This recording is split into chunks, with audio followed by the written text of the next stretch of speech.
Welcome back to the deep dive. Today we're taking a slightly different approach. We're looking at a custom source, a text that really digs into the fundamentals of Islam. It's framed as the religion of the Lord of the Worlds. That's right. And it's structured to answer really the most basic question first. Who is your Lord, your creator, or Rab, as the text uses? Rab, okay. Yeah, it implies creator, sustainer, sovereign. So our mission today is to unpack how this source defines that creator, what it says our purposes, and, the path it lays out for acceptance. And we'll stick closely to the source's structure. It's very clear, very step by step, which should be helpful for anyone trying to grasp these core ideas. Yeah. So let's start right there. The definition of the creator. Okay, so the text kicks things off by defining the creator, Allah.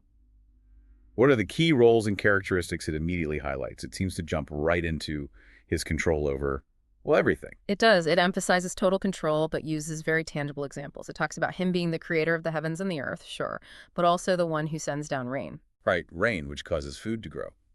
For us and for animals. Exactly. And the alternation of night and day, night for rest, day for seeking provision, it connects these huge cosmic cycles directly to our daily lives. It also mentions controlling the sun, the moon, the stars, even down to the animals we use, their meat, milk, hides. It feels very deliberate, this listing. I think it is. It's establishing this idea of Rab the sustainer not just as a distant first cause, but as intimately involved in and in control of every detail, with, as the text says, extreme precision. He created us and our ancestors before us. And then it shifts slightly, doesn't it? From the scope of what he controls to this essential nature, the theological attributes. Yes, and these are crucial for defining his uniqueness. He is the ever-living, he never dies, never sleeps. That's fundamental. The constant awareness and control. Precisely. He's the controller of all things, guiding everything to the truth. He's described as being above the heavens, and his mercy encompasses everything. And then there are the attributes that really separate him. Nothing hidden from him, all-hearing, all-seeing. Critically, yes. And perhaps the most defining point. Nothing is like him. This is stated very firmly. It also makes a point about his relationship to creation, doesn't it? It does. It explicitly states he never descends into creation, never merges with it, is never dissolved into it. He remains distinct and transcendent. Which sets up a contrast. A direct contrast with what the text calls false deities or idols. The argument is logical. If these things, stones, rivers, stars, even revered humans, can't benefit or harm themselves, how could they possibly help those who worship them? It makes worshiping them seem illogical within this framework. So segment one really hammers home. The creator is defined by his precise, all-encompassing active control and his absolute uniqueness and transcendence. Exactly. It sets the foundation. If you accept this being as the one managing reality with such precision, then the next logical step involves our relationship to him. Okay, so if that's the creator, this incredibly powerful, involved, unique being, what then is our role? What great goal, according to this source, did the Lord of the World set for us? It's presented as remarkably singular. The magnificent purpose, the text says, is simply this: to worship Allah alone. Alone, that seems to be the key word. Absolutely. It means ensuring no partner, whether it's another human, a stone, a river, a star, any inanimate object is associated with him in that worship. All worship, all devotion must be directed exclusively to him, the Lord of the worlds. So life on earth is framed almost like a specific assignment. That's a good way to put it. The source describes life as a task, a time to work, a period to live according to this core principle of exclusive worship. And the implication is clear. Yeah. If you worship something or someone else alongside him or instead of him, then you've missed the entire point of your existence, according to this text. It really raises the stakes. It's not just a minor error. It's portrayed as a fundamental failure to fulfill the reason you were created. Which brings us to consequences. The source doesn't shy away from outlining what happens if you fulfill this duty versus failing it. It seems very black and white. It is presented with a stark duality. For those who adhere to this exclusive worship, Allah guarantees certain things in this life: security, peace, tranquility, freedom, a life described as joyful and blessed. And that leads somewhere. It leads ultimately to paradise, or Jannah in Arabic. The text describes Jannah as a place of eternal bliss, with joys that are beyond human comprehension or imagination. But on the flip side, for those who disobey, who associate partners or reject this purpose, their outcome is described just as clearly. Their life, the text states, will be bitter and miserable. And this is a fascinating point. It suggests this bitterness exists even if outwardly they seem successful or happy by worldly standards. An internal misery perhaps related to being off purpose. That seems to be the implication. And this earthly state leads to an afterlife in hellfire, Jahannam. This isn't temporary, it's described as eternal, unending punishment and torment. And the text specifically mentions there's no death in hellfire to end the suffering. Correct. Once that judgment is made, the state is permanent. So the consequences, both positive and negative, are presented as absolute and everlasting. Okay, let's unpack this a bit. We have a creator who is transcendent, above the heavens, never merging with creation, and we have this absolute duty to worship him alone. But how? If he's separate, how do we know the right way to worship?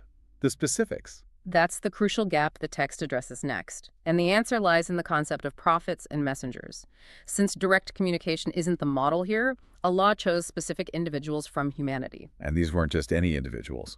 No, the source emphasizes they were chosen for having the most perfect character, the wisest minds, the best hearts. They served as conduits. Conduits for what kind of information specifically? For all the necessary knowledge. This included mandatory information about Allah himself, about the reality of reward and punishment we just discussed, about the last day of the resurrection, and, critically, the specific form and timing of worship practices. So not just that we should worship, but exactly how and when. Precisely. And it wasn't just theology and ritual. They also provided moral guidance, steering people towards good character and warning them against prohibited actions. Like what kind of prohibitions? The text mentions things like forbidden food and drink, forbidden types of relationships, and earning wealth through forbidden means. It's a comprehensive moral framework.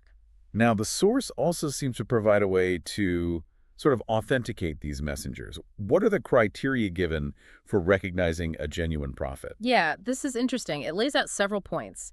First, their message must align with truth, with sound human reason, and promote the well-being of people, specifically mentioning the protection of faith, reason, property, and honor. Okay, makes sense. What else? They ask for no personal reward from the people they guide. Their expectation of recompense is solely from Allah. This distinguishes them from, say, charlatans seeking fame or fortune. Right. No earthly gain. Also, the truth they bring must be coherent, pure, free from doubt or contradiction. And significantly, each genuine messenger affirmed the prophets who came before them. It presents a single, unbroken chain of guidance. A consistent message over time. Exactly. And finally, they were supported by clear signs or miracles, which the text refers to as ayat. These served as proof of their divine commission. And the text points to one ultimate enduring sign, doesn't it? The Quran. Yes. The Holy Quran is presented as the ultimate ayah. It's defined as the literal word of Allah, not the prophet's own words, delivered via the angel Gabriel, to the final prophet, Mohammed. And what's contained within it? It's described as containing all that mandatory knowledge we talked about Allah, angels, the previous books and prophets, the last day, divine decree. It also defines the key obligations and prohibitions, like forbidding polytheism, murder, adultery. And there's a unique claim made about it. Two unique claims, really. First, it's presented as a challenge to all creation humans and jinn, defying anyone to produce even a single chapter like it. Second, there's a guarantee from Allah, according to the text, that the Quran will be preserved exactly as it was revealed in its original Arabic until the last day. Not a letter added or removed, not a word changed. So the messengers bridge the gap, bringing divine guidance, culminating in a final, preserved message, the Quran. That's the framework presented. So let's bring this all together. Someone encounters this message, perhaps reads this source text, and comes to believe it's the truth. Islam is the path of the Lord of the worlds. What does that look like practically? What's the structure they enter? The source mentions the arkan, the pillars. Right, the pillars, or arkan, form the essential framework of practice. It starts, belayally, with belief, iman. But this isn't just a vague belief in a higher power. It's specific. Very specific. It means accepting Allah as the one true Lord and the only one worthy of worship. And it includes belief in his angels, his revealed books, like the Quran and previous scriptures in their original forms, his messengers, the reality of the last day, and in divine decree, both the good and perceived bad of it. Okay, so belief is the internal foundation. What's the first outward step? That's the shahada, the testimony of faith. It's uttering a specific phrase, La ilaha illallah Muhammadur Rasulullah. Which translates to? There is no God but Allah, and Muhammad is the messenger of Allah. Saying this with sincere belief and understanding is the verbal declaration that marks entry into Islam. And then come the more physical, regular practices. Yes. These are the pillars people often associate with Islam. Establishing prayer, salat, the 5 daily prayers performed in a specific way. Giving zakat, which is a form of obligatory charity, basically a set percentage of one's wealth given to the needy, but only if one meets a certain threshold of wealth. Okay. Prayer and charity. Then there's fasting during the month of Ramadan, abstaining from food, drink, and marital relations from dawn until sunset. And finally, performing Hajj, the pilgrimage to the Kaaba in Mecca. The Kaaba being the ancient house built by Ibrahim or Abraham. Exactly. The Hajj is an obligation once in a lifetime for those who are physically and financially able to undertake the journey. And alongside performing these pillars, there's also the aspect of avoidance, right? Avoiding the major sins. Yes, the text emphasizes that too. To truly fulfill the duty, one must also actively abandon major sins, especially shirk, polytheism, associating partners with Allah, but also things like unlawful killing, adultery, consuming forbidden wealth, and so on. It's both doing the good and avoiding the prohibited. Now, this structure seems quite comprehensive. Does the source put any limitations on who can adopt this path? Are there racial or social barriers? Absolutely not. That's made very clear. Islam, according to this text, is for all of humanity. It explicitly states there's no superiority of an Arab over a non-Arab or a white person over a black person, or vice versa. The only thing that differentiates people in the sight of Allah is their piety, their taqwa, and their good deeds. So it's presented as a universal invitation. Completely universal. And if someone is convinced, if they feel, yes, this is the truth, what's the process to actually become Muslim? Does it require priests, ceremonies? No, the source is emphatic on this point. Upon recognizing the truth, immediate acceptance is considered obligatory. There's no waiting period mandated, no complex initiation ritual, no need for official clergy or witnesses, though witnesses are often present. How is it done? Simply by uttering the Shahada, that testimony of faith we mentioned, with sincere conviction and understanding its meaning. That act itself, done sincerely, is what constitutes entering Islam. It's a direct pact between the individual and God. One last point the source covers, which circles back to the consequences. Resurrection, Qiyamah. It offers a kind of logical proof for it, doesn't it? It does. It draws an analogy from nature and creation itself. The argument goes, the same God who revives the dead, barren earth with rain, causing plants to spring forth, Can surely revive dead humans. exactly. And the one who created humans in the first place from, as the text puts it, a lowly drop of fluid, can certainly bring them back for accountability. Furthermore, it argues, the being powerful enough to create the vastness of the heavens, the sun, the moon, the stars, which seems like a much bigger task, will surely find the second, simpler creation or recreation of human beings easy. It's an argument from greater to lesser, essentially. If he can do the immense, he can certainly do the smaller, repeated act. That's the essence of the proof offered. It connects the power demonstrated in the initial creation to the certainty of the final recreation for judgment. Hashtag tagged, hashtag outro. Wow, okay. That's a lot, but it paints a very clear picture based on this source. We've traced the definition of the Creator ever living, all-powerful, unique, transcendent, the Rab. And the singular purpose, he defined for us. Exclusive worship, with no partners associated with him. Then the guidance system. Messengers bringing the necessary knowledge and moral code, culminating in the final preserved message, the Quran, delivered by Jibreel. And finally, the practical structure for living that truth. The pillars, or arkan belief, shahada, prayer, zakat, fasting, hajj, alongside avoiding major sins, an open invitation to all humanity. And we have to end, as the source does, by acknowledging the ultimate stakes presented. The sharp contrast between eternal bliss in Jannah And eternal, inescapable torment in Jahannam. The consequences are framed as absolute and final. It leaves us with a really potent final thought, doesn't it?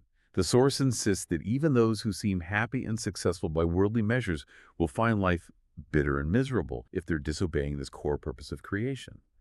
So the question for you, the listener, to ponder is, if the true purpose is exclusive worship, how might that internal spiritual standard of misery look completely different from our usual everyday definitions of success, happiness, or a life well lived?